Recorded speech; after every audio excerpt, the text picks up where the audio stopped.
So shout out first off to Disc Golf World because they reported on this and made me aware of it. Because to be honest with you, I kind of missed it because you had to dig to find this. Big J journalism. So now I'll also talk about they have an opinion on it that's slightly different than my opinion on it. So we'll talk through that.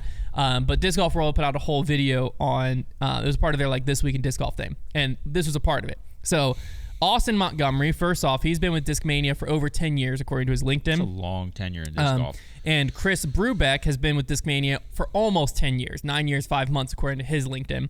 Both of them on the same day, May 7th, my birthday. Some are saying the end of Discmania. Resigned from Discmania. So I'll read bits and pieces of this, but both of them resigned, like I said, being together with Discmania collectively for like 20 years. So pretty big deal for these two to resign. And then we'll talk through some theories. So Austin's post, to love your job every single day is a gift. I'm lucky enough to say I got to experience that over the last 10 years at Discmania. It's been a dream come true. I've given a third of my life to the Discmania brand, and it's given me so much in return. Wow. Then I'm going to skip down a little bit.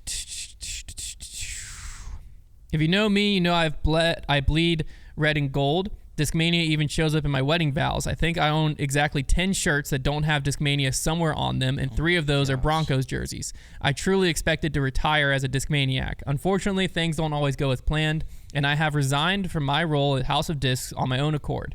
It's been a wild ride, and I regret nothing. I would change nothing. Instead, I choose to remember the good times, the irreplaceable memories shared by my colleagues and myself, and then he shouts out some people. Now, Chris Brubeck, Discmania, it's in our DNA. I'm grateful and thankful for all the opportunities throughout all these years. I've walked hand in hand with absolute legends of the games, gotten to know them, and have learned from them. I'm fortunate to call them friends. I can look back and someday relish in the fact that I've etched my name somewhere in the foundation of disc golf history. I could ramble on forever, but will sum up briefly what I can. Disc golf brought me my best friend, introduced me to my wife, brought me to California, introduced us to the adorable and psycho bull terriers we have today, and ultimately led to a son with another on the way. Without disc golf, I'd surely be telling a different tale. I have many things to be grateful for. This I'm going to read because I think this is actually, like, it's cool to see what he's been through with Discmania, and it's also just, like, it's a fun Discmania story. So yeah, I love it. We passed insurmountable odds, growing from a staff of 2 to 3 to over 60 passionate individuals worldwide. We accomplished more seemingly impossible tasks than possible ones. We smoked a cigar after our first $1 million as a company back in California. My wife-to-be and I sat on our tiny bedroom floor with popcorn and discs and a cutting board for weeks on end, hand-making special discs for what would blossom into the world-famous mystery boxes. We ran the entire company on cell phone hotspots for 1.5 years because there was no internet. We had no business doing some of the things we were doing, but we learned, we grew, and eventually got exceptionally good at it. We set the gold standard on the trajectory and strategy of signature discs for touring players. Our group was special, a culture most would call a unicorn. You'd walk into the building and the energy was suffocating. A tangible buzz of passion and excitement filled the air with the possibility of what the next day brings. Whatever we did it together, both inside and outside of the office, and although many of us have parted ways for one reason or another, there's not a day that will go by that we are not family. We fought, we cried, we laughed, we were a team. The best team anyone will know. First off, crying. That's very little, I don't know. You know, gives you an insight into pre-House of Discmania days. Yeah, that's sad, dude. Then he says, as I reminisce on the past, I look forward to another future, whatever that may be. I've resigned from my position at House of Discs under my own free will. For now, this will be the best decision for myself, my health, and my family. I don't know what tomorrow holds, but I'm eternally grateful for the fond memories I hold near and dear to my heart. Without them and a couple of quote-unquote wrong turns to get there in the first place, I would not have become the human being or the employee I am today. We've endured every fire imaginable and every mountaintop climbable. I'll never regret a second of my time within this industry, and especially our Discmania family. Thank you to everyone for letting me be a part of your life. I know we'll cross paths again one day. So, the key words that Disc Golf World pointed out in here are both of them. Austin puts, I resigned from House of Disc on my own accord. Mm-hmm. Chris puts it as I resigned on my own free will. Yeah. So Disc Golf World thinks the language here is using to signify layoffs, and these two decided they wanted to resign and they weren't a part of those layoffs. I read it more as House of Disc asked them to put that in there to signify there weren't layoffs. Yeah. That were like, because there has been layoffs in the past.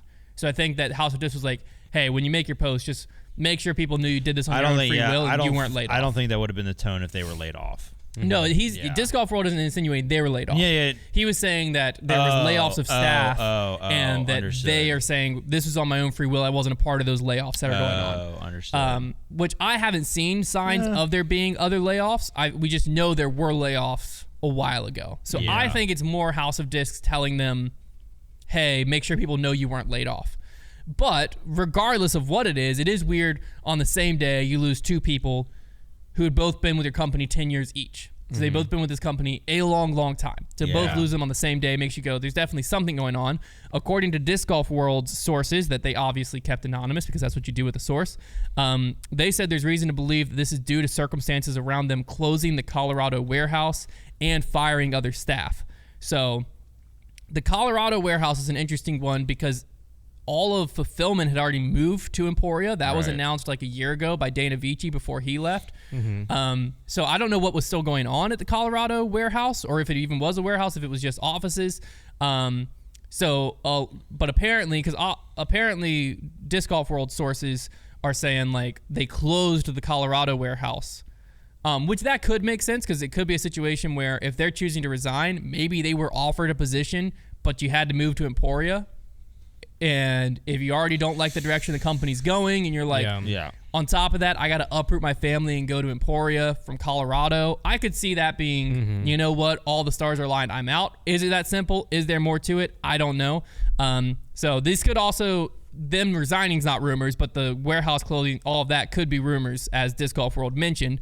But he seemed pretty confident in his source. So I think, if he's pretty confident, then he's been right many times before. So I think we can all agree that when two people, though, that have been with the company for this long decide to leave on the same day, something definitely happened. Yeah, nothing really great comes out of the House of Discs news. We have a little more exciting thing to talk about after this, but I feel like they definitely seem like they are kind of rounding everybody up and maybe just like, I don't know, downscaling and just kind of like retreating to one point, especially in the US. Like it feels like everything is really shrinking, and I don't know how much longer House of Discs will exist on US soil.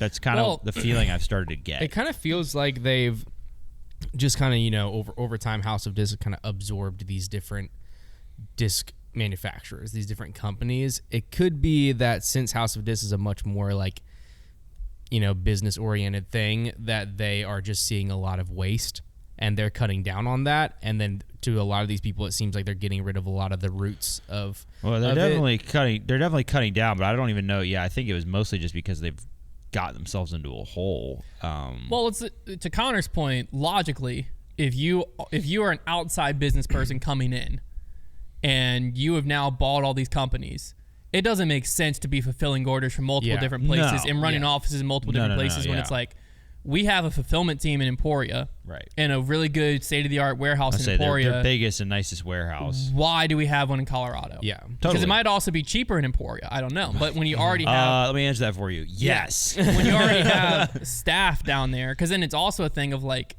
if you're all on the same team under House of Discs, I would imagine Discmania and Dynamic are working separate, right, as far as like their brand image and stuff like that. So it doesn't really make sense from the marketing side, but everything else behind the scenes makes sense to be together, because it's like logistics, fulfillment, even shipping from Sweden. So like moving to Emporia, that makes sense. And that in and of itself, if there weren't other signs that House of Discs is struggling, being like the layoffs and the Latitude books and such like that had came out, if those signs didn't exist, I could totally be persuaded that like, no, this is to be the most efficient, right? What I think that the concern is from the outside is you are, in doing so, taking away a lot of, as Connor put it, the roots, but a lot of like the brand identities. Yeah. Because I think that that's where things can start getting blurred, because I could be the only one on this side of the fence. I could be wrong here, but House of Discs just feels like Latitude to me. I think they biased in that direction pretty unashamedly. Latitude has like a strong brand identity, and it feels like the rest of the companies are just morphing into Latitude. Yeah. That's what it feels like from my perspective. Now, it might be different if you're a Discmania thrower or something, but like before you had Dynamic felt more like small business, family, like USA, that type thing. Discmania felt like, well, when they were with Innova, they almost had they just had a different, almost like cool boy feel type of a thing. Very I don't know how to put it. Well, but refined and professional, and clean. Latitudes had that like buttoned up professional look. And I feel like it's always been Latitude. Well, the point of, but then when you kind of merge it all, the waters get murky and everything just starts to look like Latitude to me. The point of acquiring these brands is to diversify your customer base and allow those brands to succeed at what they do best. And then when you have budget issues and you have to cut them all off at the legs, basically, and take away everything that contributes to those cultures, then that's what you're left with. You're left with just the overwhelming sense that it's one big company. Well, I think so that's just kind of what happens. By the way, cost of living, 21% cheaper in Kansas. There you go. Wow. And that's huge. That probably includes big city Kansas, not Emporia too. I'd imagine that's Denver to Topeka. So it probably Denver to Emporia might even be it's probably 30, much more significant. 30 or 40.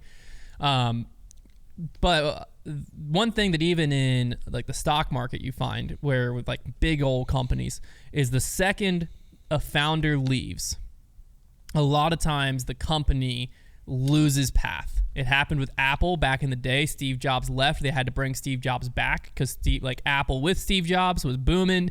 Apple's without Steve Jobs sucked. Apple's with Steve Jobs again was booming again. And then if you look at what Apple was really good at, Apple with Tim Cook has started to go away a little bit, indicating Apple's going to slip a little bit. Like innovating stuff. Well, they were very good at they offered one thing, the thing. And now there's so many different Apple pencils. And there's several people who are like Steve Cook or Steve Jobs would have hated this. Yeah. That there's not just the pencil. Regardless. But same thing with when Bill Gates stepped down as CEO at Microsoft and brought in, I believe it was Steve Ballmer. Or maybe it wasn't, maybe it was the next guy. But there's all of these that you can study where when a founder leaves, then whoever takes their place, it is this weird thing because the founder's vision of the world, how the founder views the world, is so intertwined in the business that if the next person in doesn't have the exact same vision and the exact same feeling, the brand personality can shift, and then you have a confused fan base.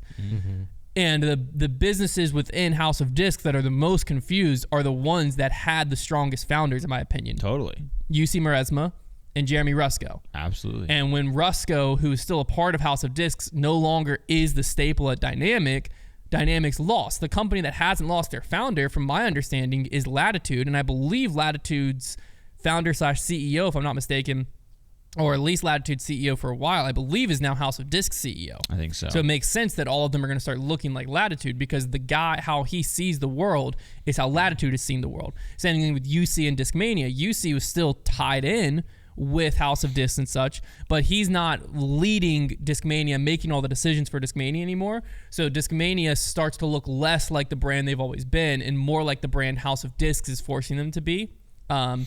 And so I think that's where you have Latitude with still a really strong brand image, and you have Discmania and Dynamic a little bit more lost. And so what that a lot of times will lead to is the decline of those brands that no longer have that person. And it also, the only time that this isn't true is when a founder's really, really able to ingrain their why and their passion and why they exist and why the brand is the way it is within the entire culture, which I think Dynamic did well.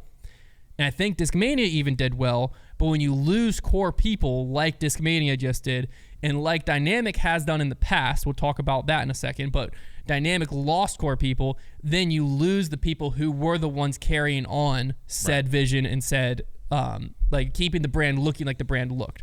So I think that's kind of House of Disc's current problem they're facing is all the brands are starting to look like the same brand feel-wise. You can't really describe it. Discmania still has its same look in sense of branding and stuff, but the feel-wise, Dynamic just feels like Latitude to me, and Discmania is just going to continue to feel more like Latitude to me. Anytime you're throwing the exact same plastic blends across companies, you're already up against an obstacle, and it didn't get any easier with this. This was almost like the tipping point, because for the longest time, it's always been that way between like Latitude and Dynamic, right? Same plastic, but there was such difference in their brands that it was like enough for people to cling on to and be like, well, yeah, we throw the Dynamic stuff.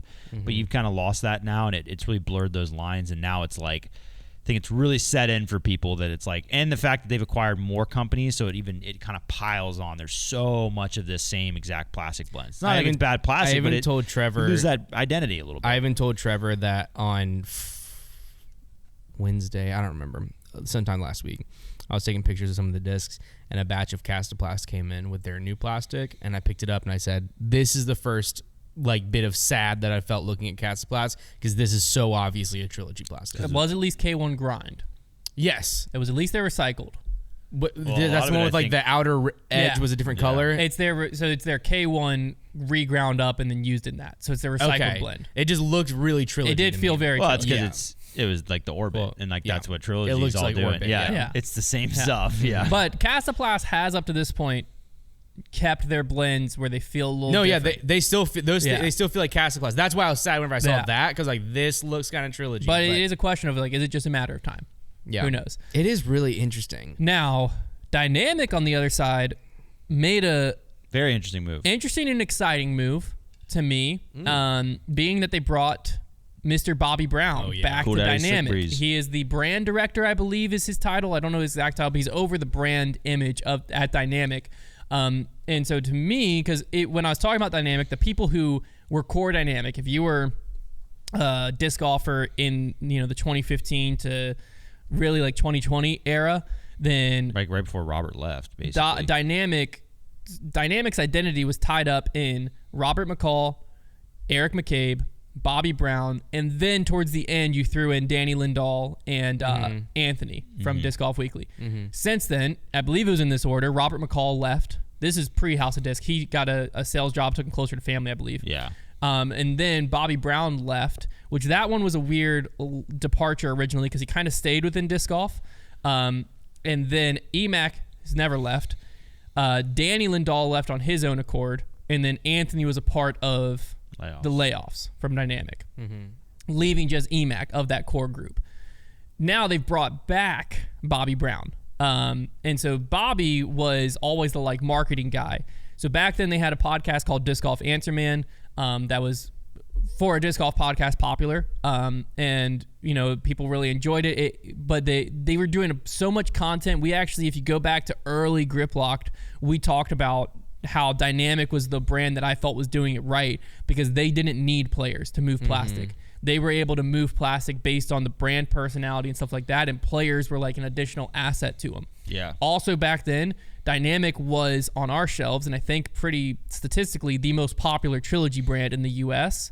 That's flipped since then. Latitude 64, thanks to Kristen, a lot of it, but also because Dynamic's a little lost.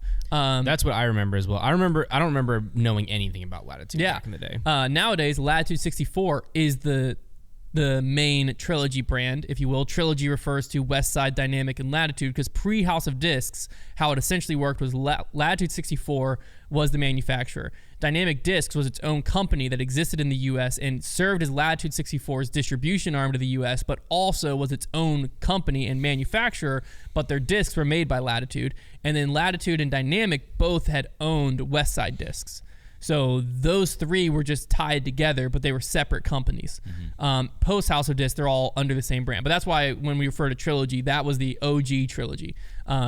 Nowadays, you could call House of Disc whatever it would be because there's like 5 brands.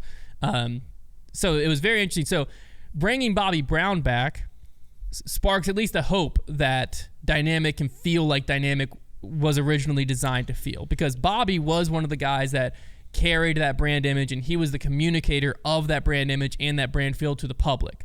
The question is, will he still be able to do it in a modern era without Jeremy Rusko behind? Well, I'll say the real question is if all of their attempts at brand, regrowth are to just bring back nostalgia, I think they'll fail because they're dealing with a humongous disc golf audience that was never a part of that era. Yeah. I think they should bring that stuff back, but I think they have to now present the same feel, but in a way where you don't feel like you're left out if you'd never been a part of it, because Yeah. so Correct. many of the audience has never even seen disc golf. No, Answer Man. So- I think to your point, they need to do exactly what they were doing, right. but Start they- over, basically. Yes. Yeah. They can't Which have. should work, because like it was fun. Like Yeah. it was a fun brand to be a part of. But yeah, I mean, to be they have to do it that way. The reason we have a weekly warehouse update and I do live streams from the warehouse was because of Bobby Brown's After Hours at the Warehouse, where he would ride on a hoverboard around the warehouse of great. Dynamic and just show you. I wasn't even a Dynamic thrower because I was a Paul Macbeth simp and a Paul Macbeth fanboy. Aren't we all? Amen. And so, but I watched all of those because it was so cool just to see a behind the scenes look at a Yeah. warehouse and They see, were one of the only ones doing that. and no one was doing it. Yeah. Yeah. And so I It's watched just cool them religiously. for the disc golf buyer to see that many discs. Yeah. Really. And so he would just ride around on his hoverboard. I think it was every week, and just show you like this is what's coming out with Dynamic. Sometimes they were live and he'd do Q&As, whatever. That's literally where I got weekly warehouse updates from, and that's what we still do them today. And people love them. So I think like stuff like that is he bringing that back. I think will work. But to Trevor's point, you can't just expect everyone to know it right away, because the people who watched that, i.e. us, we're the minority of disc golfers now, because the majority of disc golfers have not been playing since 2015, have not been playing since 2018. The majority of disc golfers, if you ask them, it's 2020, 2021, 2022. There's even some from like I've met someone who been playing. We did a battle against him. They've been playing for a year and a half. Yeah. Like he just started in what was that, like end of 2023. Oh, Like- we got a big announcement that just went live as of right now. Thank you, Trevor. Wow. I would have done this whole episode and forgot about it. I knew I was tracking it this morning. I didn't think about the fact that we should announce it on the show. So we'll talk about that right after this huge announcement. Probably saw it in the title, and you're like, how am I an hour into the show and they haven't said anything about it? Whoops. Anyways, Dynamic, are they back? We'll find out soon.